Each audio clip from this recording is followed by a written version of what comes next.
What's going on, guys? Welcome back to Gotti's Garage. It's time for an update video on the Merkur. And by the way, if you haven't yet, check out my social media. I'll put the links right here in the video somewhere for my Facebook, Instagram, and my website. So yeah, well, I don't have the shirt on, but yeah, pick up a Merkur shirt because everything from the proceeds for that actually go back into this car. So I did a lot to the car. I got it to crank over, which I'll insert a video right now. And I also got it to start, which I'll insert a video right now.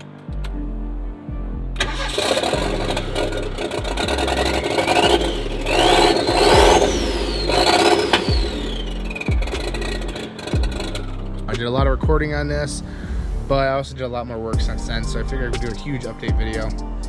And also, we can finish the intercooler piping, because I just bought a little chop saw at a garage sale for like 10 bucks. Anyways, here we got some fuel line.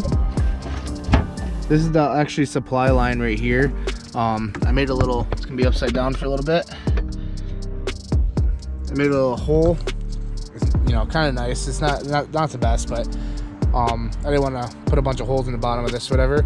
But I gotta measure this and find a fuel cell. I'm thinking like a 15-gallon fuel cell to place right here. I plan on using all the original carpet and stuff, which is gonna be a little bit challenging, but I'll have to figure that out. But anyways, so the fuel line runs into the external pump that is right up underneath the car, about right here. And we're using existing fuel lines. I replaced the fuel lines up front. Then the supply line is kind of short, so I actually have to go buy some more line to make sure it runs right here.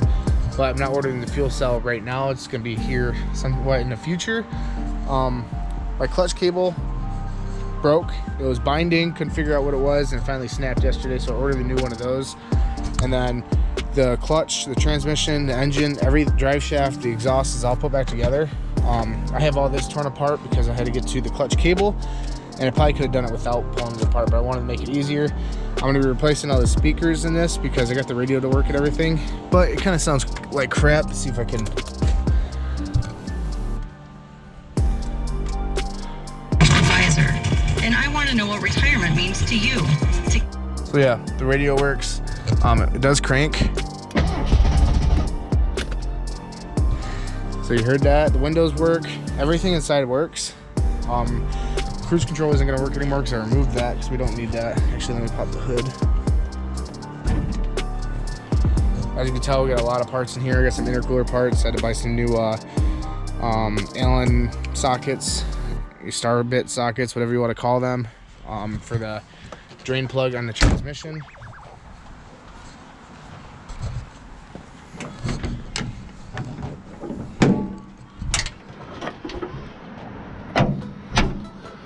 So here we have the engine. We're not gonna be using these blue couplers. We're gonna be replacing them, but for mock-up purposes and stuff, and maybe testing purposes, we'll see. I don't know. I do have to replace this one because this is a 2.5-inch 90-degree coupler, and this is a 2-inch intake thing. So we're gonna have to replace that from 2-inch to 2.5-inch. And I'd like to get all this welded one day. One thing that is really annoying me is the fact that you see the distance from here, from the distance from here. So this pipe is actually coming off on more of an angle than I want. I kind of want it to be straight, and that's just because I have to shorten that pipe down there, which the chop saw is going to make that a lot easier because I was using an angle grinder. I hooked up, this is the VAM, this is needed. Not sure if this is backwards or not, so if you guys know whether or not this is backwards, please let me know. But I kind of cut the original bracket and made my own. I riv nutted down here so everything bolts in nicely. It's a little loose, but it'll work. I'm just going to use a screen filter for this, hopefully to capture some of that turbo noise. And then I bought this from Rapido, I think that's what it's called, Rapido Group. So they just sent me this. This is a 90-degree elbow, and that's a 2-inch as well. And we're gonna have to figure out how to kind of make it come down here, which is what I want to try to do today. So this one is essentially hooked up. I just need to shorten that middle pipe just a little bit so this straightens this out. But that actually works pretty good. I have it zip tied so it doesn't, you know, it's a little bit more stiff because it was kind of loose. And then once we get that done, then the other intercooler is done, and then I'll put a link for the maxpeedingrods kit that I actually bought this intercooler, or actually got sent from maxpeedingrods. And That way you guys can pick one up if you have a Merkur and you want to intercooler it. I just have a Max Speeding Rods intercooler on here. And yeah, so the whole kit's Max Speeding Rods, which I think is pretty cool. So yeah, we're gonna work on that, and then essentially all I gotta do now is button everything up. So we got the battery tray in here so we can take it to the track. We got pretty much everything hooked up. This little fan shroud, they just had a little tab welded onto it, and then they kind of welded it to this, which annoyed me. I don't like that, so I think I'm just gonna zip tie it for now so I can figure out something a little bit more long term, I guess. But I want it to be able to pull off, because I think one day we're probably gonna have to pull this engine out and kind of redo everything, especially with blow head gasket, because I'm gonna try to be running 20 pounds of boost once I get this thing running good. Yeah. Let's see. So up underneath, this car is a Michigan car. The outside's pretty clean, but underneath here there is a lot of rust, mainly surface rust and bolts that have just broken off. But I removed that little plastic shield for the gas tank because we don't have a gas tank anymore, and I think it looks way nicer underneath this. Also, let me think. We got to replace the springs on this back because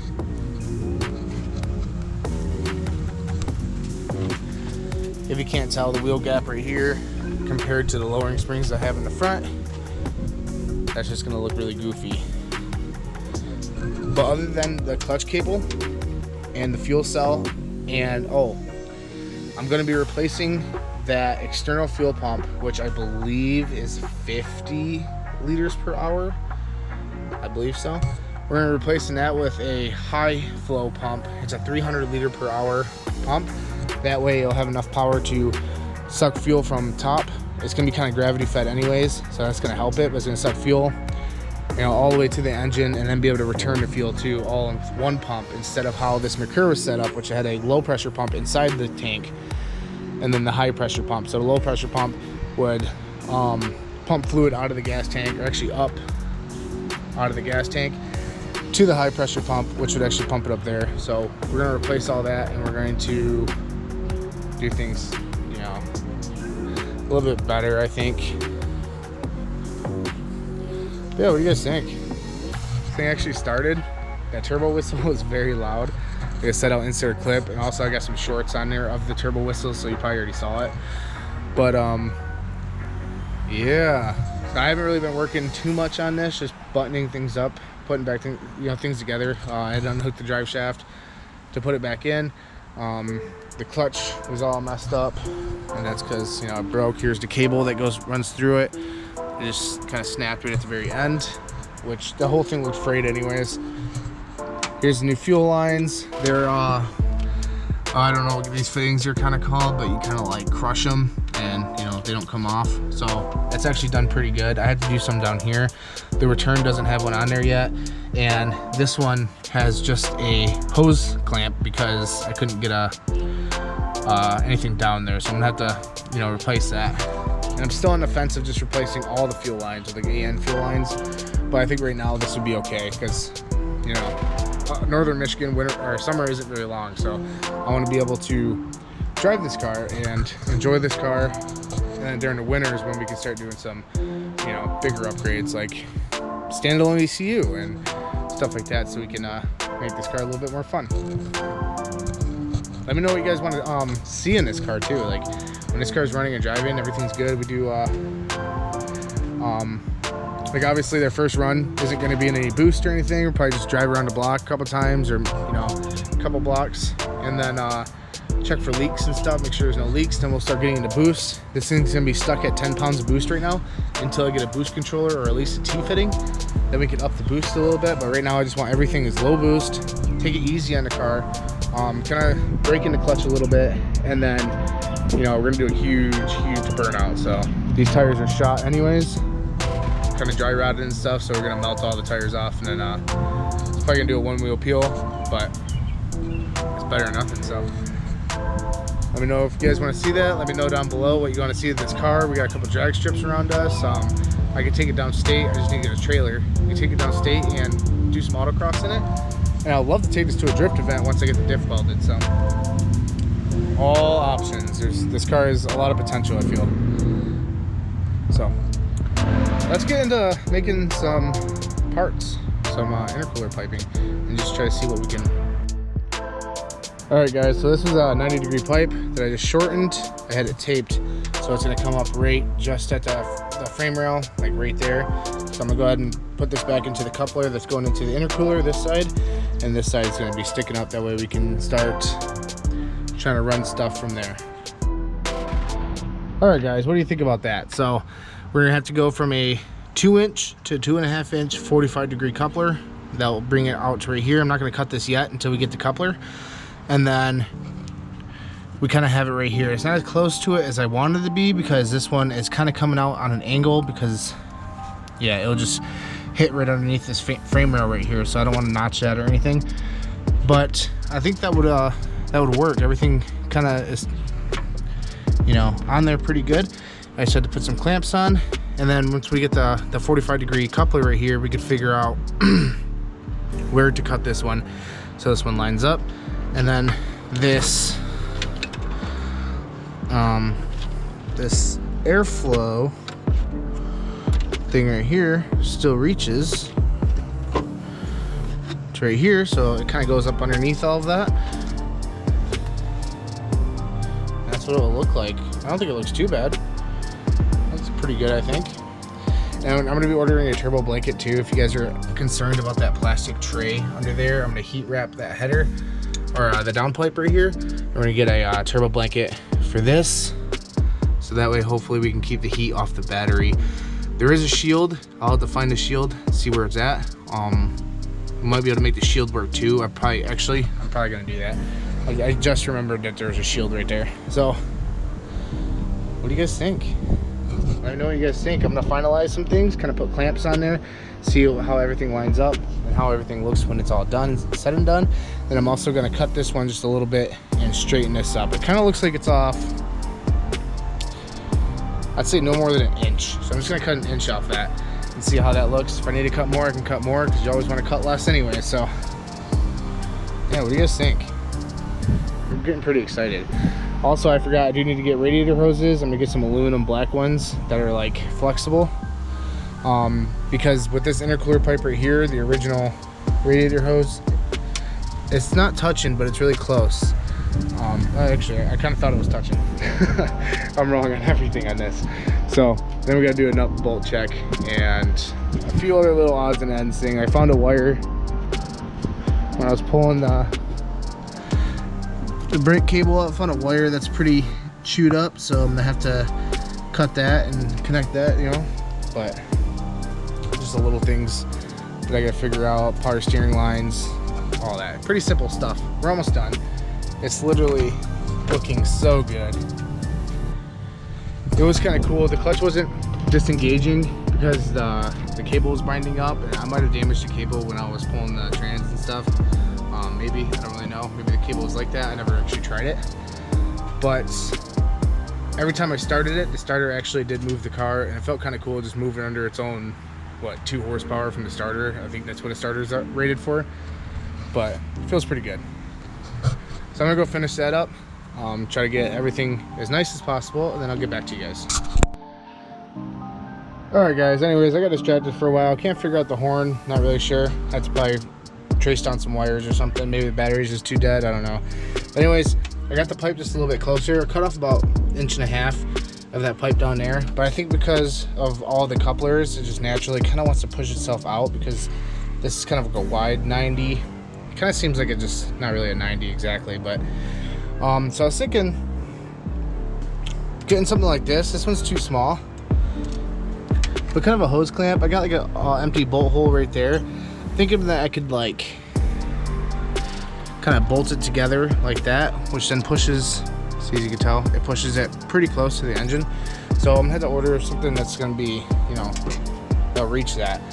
But I think that will work.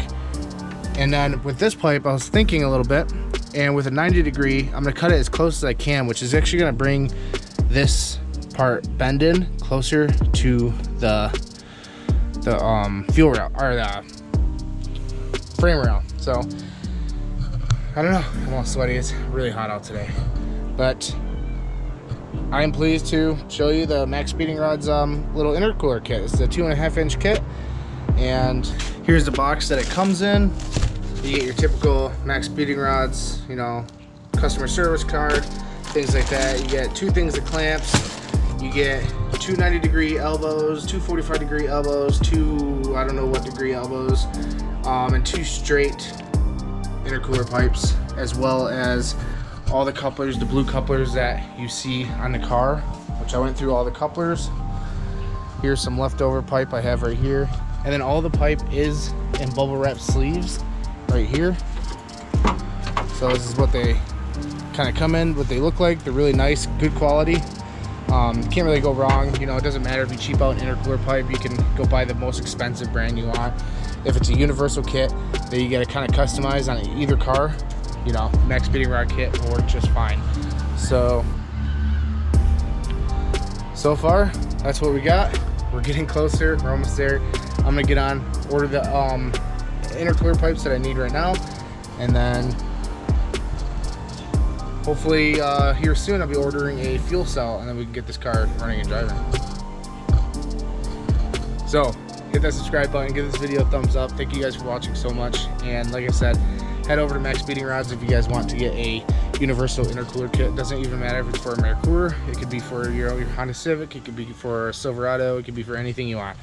It's all universal. Comes with quite a bit of piping. Depending on application, you might need more pipe, but this one, it seemed I get extra, which is cool. Maybe I'll make like a little elbow for this. That'd be pretty cool. But yeah, so stay tuned, keep watching if you guys want to see more of this, and hit that subscribe button. I'm almost 5,000 subscribers, and that's my goal, is to get 5,000 subscribers by the end of this year. So if you guys want to see this thing rip into a burnout, let me know in the comments, and you guys have a great day. Stay different.